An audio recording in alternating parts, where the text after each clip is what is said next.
How's it everybody? I hope everyone's cool. Listen, this is our first interview of HippyInc.com. Check out blogspot here too. It's www.hippyinc.blogspot.com. Okay, so namhlanje we have the wonderful pleasure of interviewing Mbu ManyLaughs Msongelwa. He is one of PE's finest comedians and we're gonna hear how he got into the game. How's it? It's all good, man. How you doing, man? I'm good, man. How you doing? Yo, I'm in the midst of royalty here. Hey? Wait, I was thinking, if people are watching this right now, wouldn't they be watching it from the blog spot? Yeah. So why introduce it?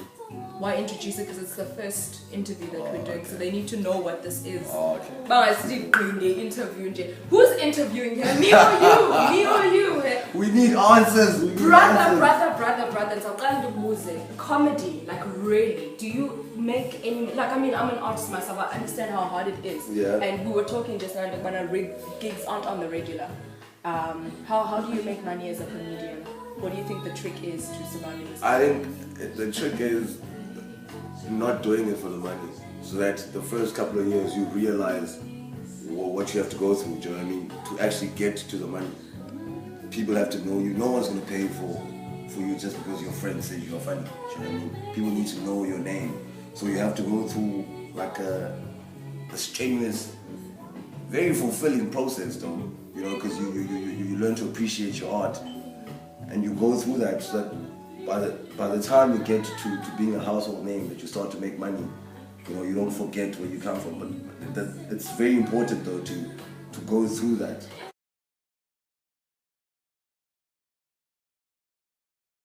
You know, what are those tracks that you have to make regarding your marketing, making sure that when you put yourself out there and that people recognize and appreciate your product and whatever service that it is you have to give? It starts with the service, in fact.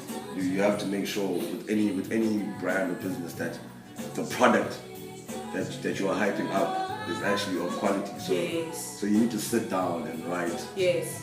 By the time, like for instance me, I find it easier to write when I know what I'm writing for. If you tell me that next week there's a certain gig and this is the occasion, I find it easier to write it because I'm writing specifically for that.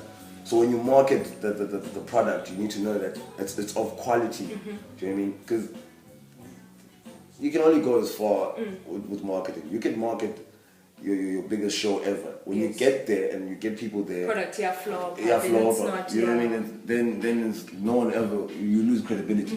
You know what I mean? And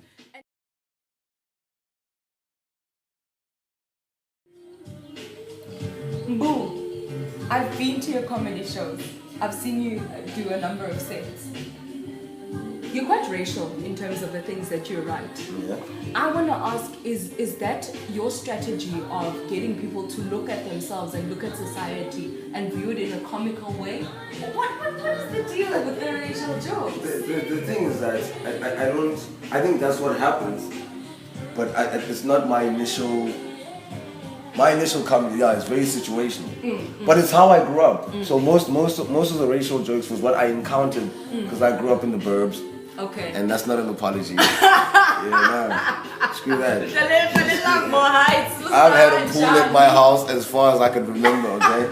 So thank you, Mom. Thank you. So you say in Dokbana it's something that is situational. It's something that you are experiencing. Yeah. When do you think we're going to get to a point whereby we move on? You know, the color, and when are we going to get to a point where that's sort of behind? Will it ever? I think it's a conundrum.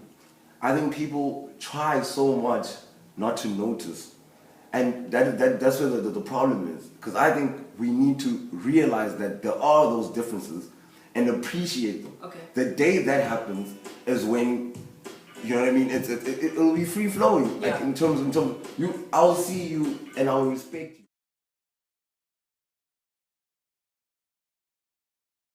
I started comedy quite late. Yes. When I was like 27. I'm 30 now. I know I don't look it because I use lugs. Okay, you life boy, life boy. Easy. Life smells good.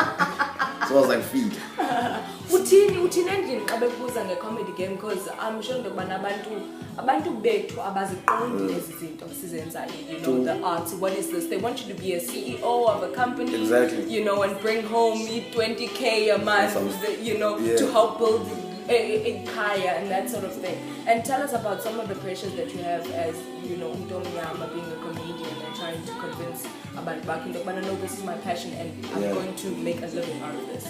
I'll tell you, my mom first heard from, because I wanted to tell my mom I'm a comedian when there's already a poster of me up, do you know what I mean? Yes. I'll be like, so mom, this is what I'm doing. Yeah. Because I know my mom, she's very conservative. Yeah. And if I tell her that I'm a comedian, like I saw the conversation happening and it's happened. The first time she heard I was a comedian, a friend of hers told her. And my mom sort of took it as an insult, do you know what I mean? Because her children are like studying the BCom degrees and whatnot. She took it as a, and I heard Mbu's doing comedy. Yeah. She sort of took it, obviously she didn't react to it, and then she came to me, she's like, what is this comedy?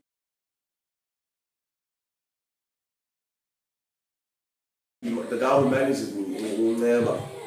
I've been in Joburg for like 12 years, managing artists, talking the likes of MXO, he unearthed him, some people died, you know, the likes. Yes. So when he was there, it was a simple phone call. I think I live a charmed life. Simple phone call to a guy called Josh. Josh is a legend. He just got off the plane from touring with Mbu ManyLaughs. Yo. Josh made a phone call. It was a Tuesday. I remember the day. We were sitting at some bar in Melville. He made a phone call because he heard it was a comedy gig later on that night. He made a phone call to Loyiso. Loyiso gave him his little brother's number and it was done. And then he hooked up another, in 5 minutes he hooked up another gig for the next day. Contacts, do you know what I mean? Man. Yeah. So the Loyiso gig was sort of, it was very easy coming from that because he was like, dude, who's opening for you in PE?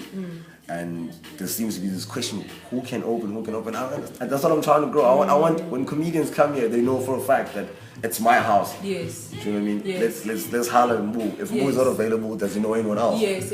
So that's exactly how it happens. So like building like connection. Yeah. City. You know, yeah. Inter-city connection. They know what time it is. Yeah. So that's what is happening. And I'm gonna just kill it. Like that. Yeah.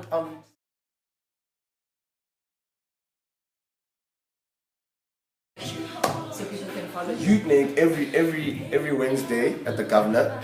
ManyLaughs comedy nights. For this month, I've got the Loyiso gig on the 20th. On the 26th, 99% closer. We're doing something big. We're doing a PE comedy festival. That's going to be me, Kanisa, Utsepiso from Grahamstown, Sia, and another cat I'm actually quite excited to see. Apparently he's very funny. But otherwise, check out at Mbu ManyLaughs or check out my Facebook page, ManyLaughs, and you'll find out what time it is. Sweet. Mbu, thank you very much. Thank you. It was awesome. Thank you. Yeah, nice. Cool.